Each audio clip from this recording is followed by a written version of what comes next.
here to bring a new type of news show. New insights, new styles, and new topics every day. We're News Generation. Bring news just for you. It's Thursday, December 19th here in Seoul. I'm Song Yujin, and this is News Generation. Today, we're joined by Kwon Ji-yeon. Happy Thursday. Happy Thursday. And Gi Kim. Good morning. Good morning. So both are here to speak on behalf of those in their 20s and 30s. So we're going to begin with our keyword news. Today's keyword is blog. Blogs have made a big comeback here in Korea this year. According to a new report from South Korea's largest web portal Naver, over 2.14 million blogs were created between last November and this October. Now, this is a big jump compared to the 1.26 million new blogs created during the same period the year before. And millennials and Gen Z are believed to be a major factor behind this surge, as they now make up more than 60% of Naver blog users. This is very interesting because blogs were a huge deal back in the early 2000s, but as social media platforms took over, many faded away. So I want to ask our panelists, do you blog, and are you actually feeling that blogs are making a big comeback here in the country? Well, not now, but I used to do blogs, not for myself, but for the company that I was working for at the time. But I used to visit my colleagues' blogs or the blogs that I'm interested in, for example, like cars or music or the cooking that I'm interested in. And nowadays, social media is way too open to everybody. Right. So many of them are commercial related, and we can't really differentiate what's real and then what's been paid to write or post. We can no longer trust so-called influencers anymore, and frankly speaking, there are too many ads, whereas blogs are more content-oriented. And I recently hosted a press conference, and it was about the good old social media called SeaWorld. Oh, SeaWorld. Returning, finally. Yay! And many reporters there asked the CEO if the platform would survive in this fierce competition. And the CEO specifically said that fact that the many are returning to the blogs, and the retro and selective connection with people were keywords, and I guess blogs are a good set of example. Right, so blogs and the SeaWorld platform that Kim mentioned, they are both were very big during the early 2000s, so they seem to be making or regaining popularity here in the country. Then Ju-yeon, do you blog, and what do you think about blogs resurging popularity? Yes, I have certainly had experience blogging back in the days, though I don't actively maintain one these days. During my blogging days, I loved sharing behind-the-scenes moments from my career and connecting with readers on a personal level, even though I did not have that much readers. And blogs are remaining popularity, as you mentioned, and I believe because they allow for personal, in-depth storytelling, something quick social media posts often Like lack. a diary, right? That's correct, like their diaries, that is. And trends like photo dumps and hobbies show people value their creative self-expression in sort of that way. So they are a classic and modern way to connect, especially for the younger generations. And who says long-form content is dead? Blogs are proof it's thriving back. Right, so do you have plans to restart your blog sometime? No, in fact, no. All right, that was our keyword news for this Thursday. So we're now going to move on to our main discussion of the day. Today we're going to focus on the latest cultural trends among young Koreans. Take a look at the screen to find out more. When you hear the word history, what comes to mind? For some, it might have been your favorite subject in school or an area that you are passionate about. For others, it might bring back memories of cramming for exams, trying to memorize endless dates and events. Surprisingly, it seems that more young people in Korea are showing a growing interest in studying history. Right, so as mentioned in the VCR, today we're going to talk about young people's growing interest towards studying history. So starting off, are there any examples that really show how much young people, our generation, is being fascinated by history? Yes, there are so many examples. One clear example is a growing popularity of exhibitions and creative works based on historical figures. For example, there is the National Museum of Korean Contemporary History. They have reported a steady stream of visitors from from the 20s and 30s, the 2030 generation, to its special exhibition. This marks the 115th anniversary of An중근's Harbin assassination. In fact, the museum stated it's the most visited exhibition by young people since its opening in 2012. Wow. So this reflects how history is being rediscovered in many different ways that feel relevant and engaging, especially for the MZ generation. Through recent events, the younger generation are saying that history repeats itself, that it feels like something out of a movie. Right, because we are experiencing a time of great political turmoil here in South Korea, and Anjungun also fought for his home country, for his country during the Japanese colonization period, which I think makes him very relatable to the younger generation here. And as Gio mentioned, Korean freedom fighter An Jung-geun has been back in the spotlight recently with an exhibition that you mentioned recently starting. It's on at that museum until next March, so please check it out if you have the chance. And there's also a new movie about him set to hit the domestic theater soon on December 24th. And An Jung-geun is undoubtedly one of the most significant figures in Korean history. But for our international viewers who may not be familiar with him, could you please explain to us more about An Jung-geun? Of course. Well, An Jung-geun, he is one of the Korea's most iconic figures in the anti-Japanese resistance. He is famously, he assassinated, that is, Ito Hurubumi, that is, the key figure behind Korea's colonization in Harbin in 1909. He's also remembered for leaving a handprint in his own blood alongside a message expressing his hope for peace in East Asia. He cut off the tip of his left ring finger and wrote Korean independence, Taean Dongnip, in his blood. This symbolizes his strong dedication to the anti-Japanese movement. While the young generation have learned about him from history books, seeing his letters, pictures and telegrams firsthand has allowed them to connect with his struggles as a young man. So at the time of his execution, An was just 31 years old. Right. So a fact that resonates deeply with young people today, inspiring reflection on how they too can live with purpose like An Jung-geun. Right. So the age that he was, it's really close to the age that we are right now. And we're seeing exhibitions, musicals, and movies on it, which makes An Jung-geun really close to the younger generation especially. And besides An Jung-geun, another event that seems to have deepened our generation's curiosity about Korean history is President Yoon Suk-yeol's recent short-lived declaration of martial law 2 weeks ago. And that's because many people said they felt like they had traveled back in time to the 1970s and 80s when martial law was imposed, right, Ki?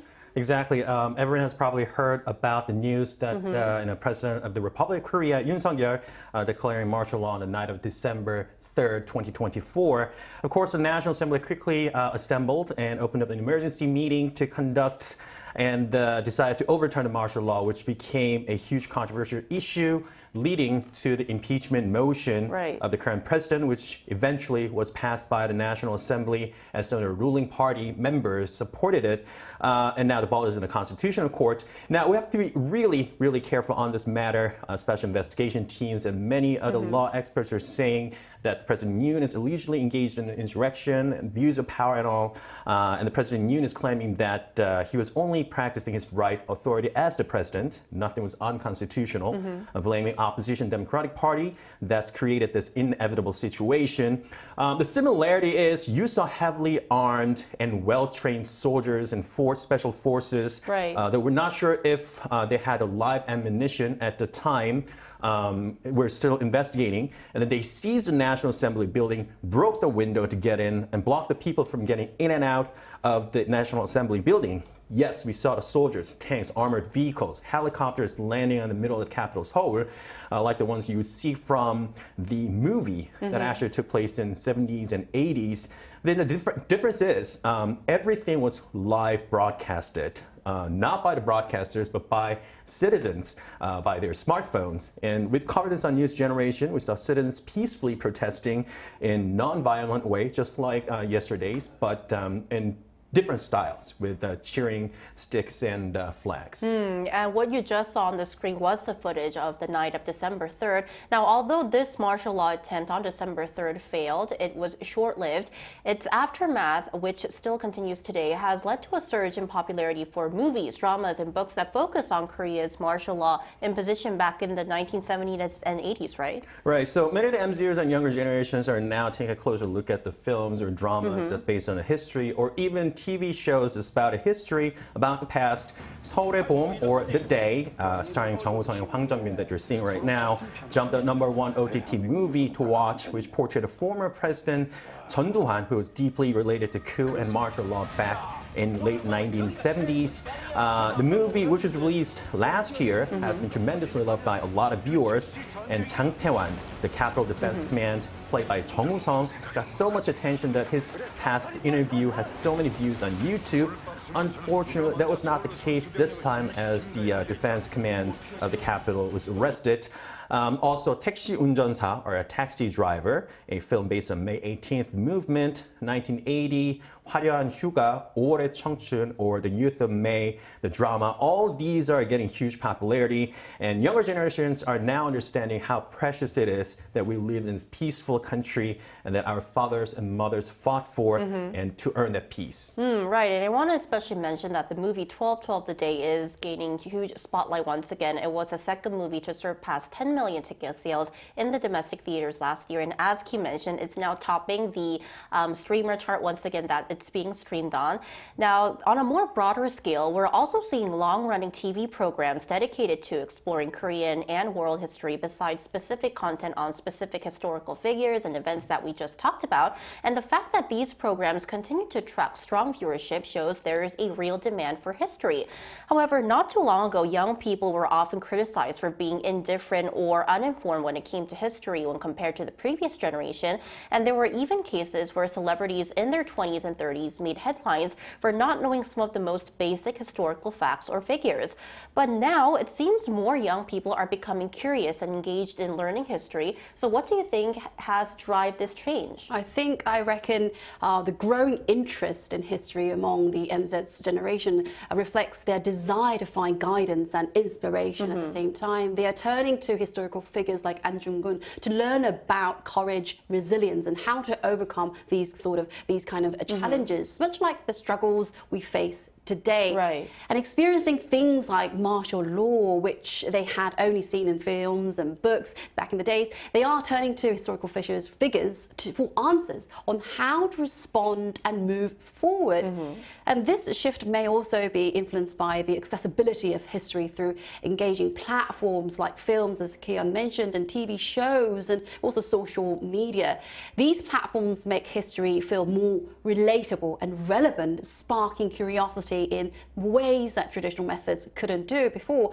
So it's clear that young people are looking at the past for valuable lessons to help them navigate today's uncertainties. So it turns out the past has more answers than ChatGPT or Google. Right, so it is kind of part of their journey to find answers at this time of turmoil and uncertainty. Now, what do you think, Ki? Well, the MZers for the first time witnessed the life-threatening experience, something that they only saw from the TV or on YouTube or any sort of media. Right. They realized lots of things that they enjoy right now are privileges and not just something that is given. If you actually take a look at Korea's contemporary history, it's been complex. There's so many great people who fought for democracy, and MZers want to find out the original roots. They want to learn how the democracy has been formed, how they should live, lead a life. And there's so many classes or YouTube videos out there that tell you the story, the history like a fairy tale. There are many interesting classes, but you have to be careful because everything that they tell you are not necessarily true. So you always have to check the fact. All right, so until now we focused on the growing interest among our generation towards history in Korea, but expanding our discussion, we also asked our viewers to introduce historical figures from their countries who are gaining attention, especially from the younger generation. Let's take a look at some of their responses. Our first answer for today, JCK026, for us in the Netherlands. Anne Frank is a popular historical figure among international and domestic audiences since her diary shares first-hand experiences of a young girl living through through the horrors of World War II and persecution on the grounds of ethnicity. YouTube is okay, says Abraham Lincoln, an icon of American history and political culture. And the King's Kid F4R, Dedan Kimathi, is a popular figure from Kenyan history. He was a heroic freedom fighter who inspired the independence movement against British occupation in the 50s and an inspiring symbol of courage against an exploitative post-colonial government. Right, so we've taken a look at our viewers' comments. Now, for more on what's driving this passion for history among our generation, we're going to invite a history expert to our talks. We'll be back after the break.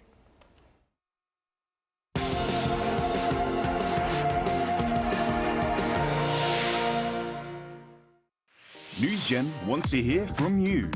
Go to YouTube and search our channel Arirang News. Click Community and leave a comment down below. Make a new type of news with us. So joining us today is John P. DeMoya, Professor of Korean History at Seoul National University. Hello, Professor. Hello, thanks very much for having me. Thank you for joining us. So, Professor, we want to ask you, are you actually noticing that young people are becoming more engaged with history? And if so, which parts or eras do you think interest them the most? Yes, I think very much so. Obviously, as I was listening earlier, have just said, due to current events, but even more so because of where we are in the world, Northeast Asia. Lots of people, students and younger people are interested in Korea-Chinese history, so they get interested in Chosun because of Chosun-Qing relations. And even more so, obviously, because of the long-standing historical relationship with Japan, lots and lots of people are interested in all kinds of aspects of late Chosun and then colonial period history. Now, Professor, what do you think has triggered the younger generation's curiosity about history? Yeah, I think a lot of different things, but to try to attribute it to a couple main factors. One, I want to be careful here, but like the rising of all of the East Asian economies, along with some of the accompanying nationalism, means that younger Koreans who are aware of their own, relatively nice lives, but become aware again of Japan and especially China's economic rise, get very interested. I mean, I don't want to say that's just that we're in Northeast Asia and it's geographical proximate, but you can't help but noticing these things, and we're not that far from Beijing, we're not that far from Tokyo, so you develop a certain kind of awareness. I think the other thing is kind of funny, but I think, again, having listened to the earlier part of your program, it's absolutely relevant, and that's popular culture. The sheer number of movies, films, K-dramas that have historical content where young people get exposed to it, get curious about, okay, is that really true? What's the accuracy of this? As you pointed out, the Harbin film, which I have to admit, I myself will probably go see in the next week or so. These things make history very much alive and kind of present, and again, people get interested in what's true about this? How can I investigate a little bit? Okay, Professor. Unfortunately, my job title is no longer a student, but people like me, or for those who want to explore and study history more deeply, do you have any suggestion or any tips? Yeah, a couple things on a simple level. One of them might seem counterintuitive, but talk to your family. Talk to your parents and talk to your grandparents. You might not realize, particularly if you're younger, that these people, depending on how old they are, have lived through the events of the 1980s, more even going back further, the Korean War and perhaps the colonial period. There are insights there and things that you might not realize are right at your fingertips. I guess even then more practically beyond getting, as you said, to formal historical study, even things like basically developing a particular interest, whether you're collecting something you might not think you're doing historical work, but you are kind of. I mean, it's a joke among historians and it's bad for me, but the joke is it's not trash, it's history. To give you even like one quick example, when COVID happened in Korea, I was probably one of the few weird people taking pictures of the public health posters around Seoul because I knew that those would disappear rapidly, and those are of immense historical interest to people who study things like that. So yeah, talk to the people around you, develop an interest in the world around you, and you would be surprised at how much history is right there and accessible to you. Definitely. All right, Professor, thank you so much for your time today. We really appreciate it. Thank you very much. Thank you. Thank you. Thank you. Right, so we'd like to end off today's episode with a question that might sound simple and obvious, but is often overlooked. Why is it so important for us to learn and understand history? Because although history is a mandatory subject in many schools, we often forget its deeper value, blindly memorizing facts just to pass exams or get good grades. So please tell us the importance about learning history. It is very important. It is. Well, studying history helps us understand the mistakes and successes of the past. And this offers valuable lessons for the present and future. As the saying goes, a nation that forgets its history has no future. Right. So ultimately, history guides us in building a more thoughtful and informed society. And in fact, next year, my son will start his primary school.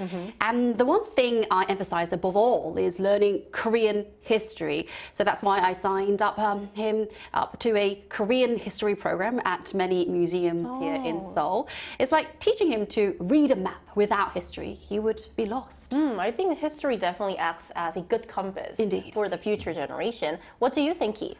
Well, when I was a student long time ago, I hated history class. I just took it just to, pass and get good grades because I had to memorize so much, right? And one of the things I hated the most was try to figure out the events and have them in order, in chronological order. But when I recall now, why didn't I pay attention back then? Now I love its history. It's a way to find your original roots. And my late father used to say that the history is like a mirror and it repeats itself.